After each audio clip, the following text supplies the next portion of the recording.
Go on to our next speaker, Dr. Karishma Wadia, a popular cornea specialist in Mumbai in her own center, Jahana Eye Clinic, with a promise of quality and passion, and she is going to regale us more. On to you, Karishma. Thank you, ma'am. Am I audible? Yes. Thank you, Dr. Chitra, for inviting me here, and thank you, ARC. The reason I've chosen my topic of nucleus management in soft cataracts is that typically when we finish our fellowship, we've been bombarded so much about how to deal with difficult cases that sometimes we forget the softer things in life. And these are the cases that I really struggled with in my initial few days of private practice. Maybe it was the anxiety. So let's see what not to do. This is the case of my first year of private practice, where I created a central bench, and then I always see that go on to I think that I'm doing fairly well, but instead of creating a crater and go, and I because of the fact that the periphery is than your central endonucleus. So I keep trying to chop, but I'm eating away the periphery, which is already softer, and then I've landed up with a bowl, and then I don't know what to do. I'd like to take this opportunity to also thank one of my mentors who is right here, Dr. Sudhira Jain, who gave me a lot of tips on how to deal with this. So this is her suggestion. Days technique one, hydroprolapse to be. So this used to be my failure for all soft cataracts. I used to just prolapse one pole into the AC, particularly for very soft cataracts, and then you can just eat it away. What you need to make sure is that the nucleus should not become entirely vertical, because you don't want to put undue pressure onto the bag. And you also need to make sure you're not going very close to the cornea. So once you have prolapsed it, get a grip over it, but try to keep your phacoprobe in the iris plane so that you've not gone too posteriorly or anteriorly either. Going on to technique 2, where you impale and eat the endonucleus first. For this, you need to make sure that you've done a good hydrodelineation as well. If you notice, the central chunk is so firm that you can actually flip it over in the AC and you can just eat it up. Now what you're left with is a very thick epinucleus plate. So you make sure that you go in with a visco cannula, as Dr. Partha mentioned initially also. You can just take a visco cannula and push it underneath your rexus margin, so it will cause this entire plate to separate. Or you can go in phaco 3 mode and eat up this if you have done a good hydro dissection in the beginning itself. Moving on to what I call the DDR technique, where you do a good hydro dissection, a good hydro delineation, and rotate thoroughly. Once you have rotated thoroughly, you make sure all the fibers are separated. Then you can go ahead with the trench. As you can see, the central trench is deep enough. Then I have divided into 2 pieces, eaten up my central core. The rest of it is anyway very soft, so it comes off very easily. And then again, you have the choice of either eating this up in phaco 3 mode, or you can again visco prolapse it using AC and eat it up. The ideal scenario is, as shown here, a good hydro dissection, a good hydro delineation. What I want to emphasize here is that rotating it is very important, so that you make sure that everything is separated from your bag, so that the removal of the epinucleus in the end becomes easy. Otherwise, in the initial stage, you're always worried about when you're taking in the epinucleus, worried what might do the CC with you. So it's important that the separation of all the fibers is done in the initial stage itself, so that the latter stages become that much more easier for you. So here I've just gone phaco 3 and pulled out this epinucleus, which came out easily because I had made sure that it was separated in the beginning itself. Ultimately, in the words of one of my teachers, Dr. Sudhira, all the roads are going to lead to Rome. So just choose whatever works for you best.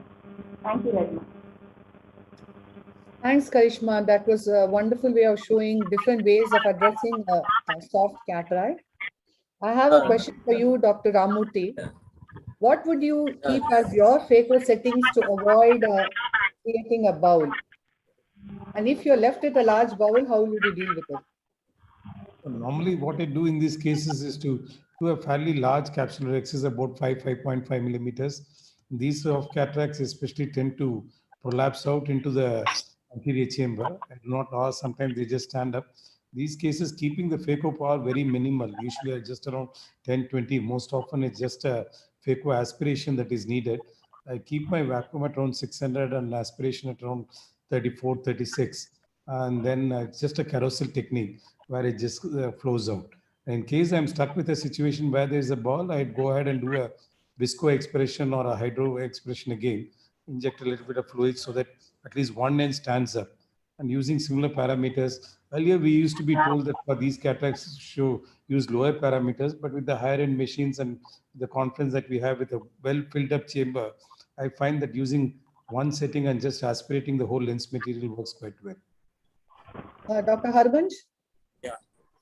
I think I'll tell you very simple logic and a technique of doing soft cataract, and you will never have any problem. There are one basic problem: when you keep in a higher vacuum and you want to hold it, it sucks in. So you create a peripheral ball.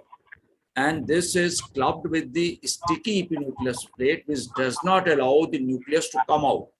So what you need to do is, before you do anything, take your phaco probe close to the rhexis margin at 100 to 150 vacuum and suck out the anterior epinuclear plate up to the delineation line, either 270 degree or 360 degree.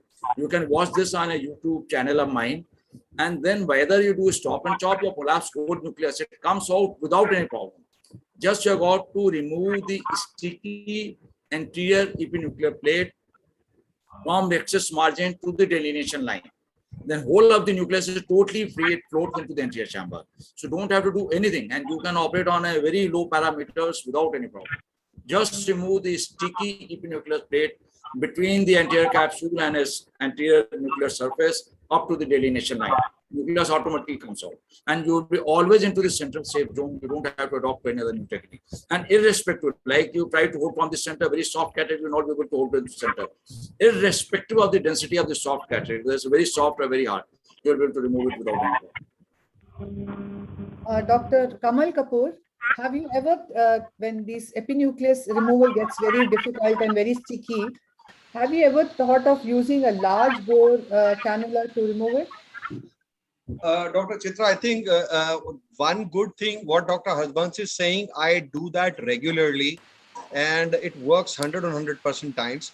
But in my personal opinion is probably surgeons who are using a Venturi machine probably have a little edge in this particular situation, because you have a ready-made vacuum. Wherever your foot stops, that's the place, that's the vacuum you have. But in case you have a peristaltic machine, it does take some figuring out by the time you hold that plate, especially the plate at the edge, and try and pull it. At times you might overshoot it because of the rise time. So I usually do the same thing, but sometimes if the plate is very sticky, what Dr. Ramamurthy said, it's not a bad idea to just lightly inflate with viscoelastic, maybe just with one drop or so, and use your hydro cannula between the capsule and the epinuclear plate and get the whole plate out, especially if your earlier hydro parameters and the plane was not proper. So using that technique, what Dr. Ramamurthy said is a real pearl of gold. And it's a real good tip that you can actually use a hydro cannula to separate the plate, or a lot of time, just a simple decompression of the anterior chamber. Just dipping the scleral lip, let the chamber leak, and you'll find sometimes the plate sometimes just floats into the anterior chamber. And then you can just instill slight viscoelastic behind it, and it just rises up very softly. So that trick can also be used. But And just make supposing- one point, I mean, because Yes. I do agree with what Dr. Harbans said.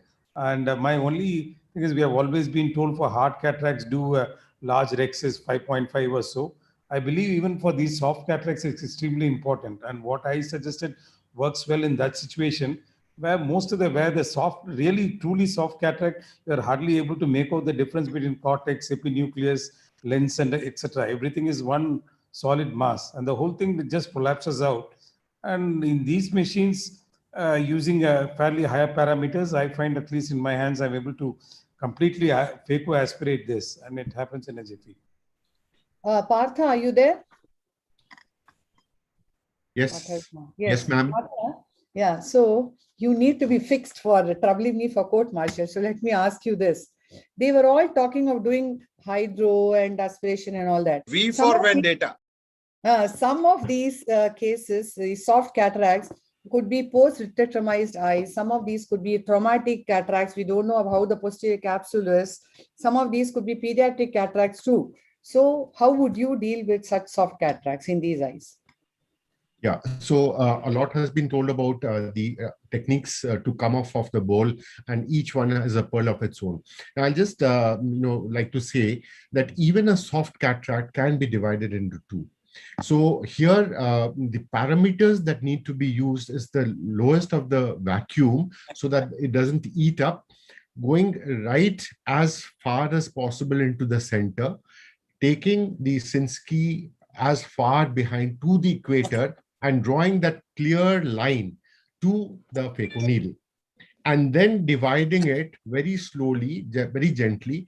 And if at least that cleavage comes from the periphery to the center, you know that half the job is done. So if this can happen, then the rest of the part of that ball forming and things like that can definitely be avoided. So this is one. Now, coming to the situations that you told me, Chitra, one is the pediatric cataract. The pediatric cataract is nearly always a soft cataract, and just the aspiration itself can remove it, which is not true when it comes to the traumatic cataracts. The traumatic cataracts can have the zonular dehiscence, where it has to be supported by the CTR before and as quickly as possible so that the bag is intact and the support of the zonule is there, and then a soft cataract can be taken off as far as possible. I would 100% agree with Dr. Ramurthy's thought that rexis should be as far big as possible, 5.5 definitely, so that the ball, if it comes on, can actually swivel out and turn upside down. If it is a small one, then a small rexis, then this ball coming in and prolapsing it becomes quite difficult. So in each situation of these soft cataracts, it's a little more difficult definitely than the harder cataracts to deal with. But with all these techniques, things can be really nicely done. One more Ashwin, thing, one more thing that I would like to add is if you can have a trench which is, slimmer or thinner than what you normally have, then that cheese wiring sort of a thing or bowl creation would be prevented. So if you can get a little deeper, not so deep because you don't have too much behind your phaco probe, but if you can have a slit sort of a thing, in the center, or a trench which is slimmer, rather than having a bowl and eating away the entire thing. And I think I agree with Dr. Ramamurthy, your rexis has to be bigger than what you would, normally keep. Not very big, but bigger than. Follow my technique, you will never have a ball. I can promise, I can challenge that if you remove the anterior epinuchal plate, you will never have it on the first place ever, irrespective of the softness of the cataract. And to avoid cheese wiring, I think we should have to work at a low part. Okay, Chitra, bye-bye. Okay, bye-bye, everybody. I will like to take leave now. Thank you. Thank you, sir. Thank you, sir. Vice President wants to exit faster, huh? Okay. We'll keep that in mind. I have some other commitment. Okay, thank you. So Harshul, can you introduce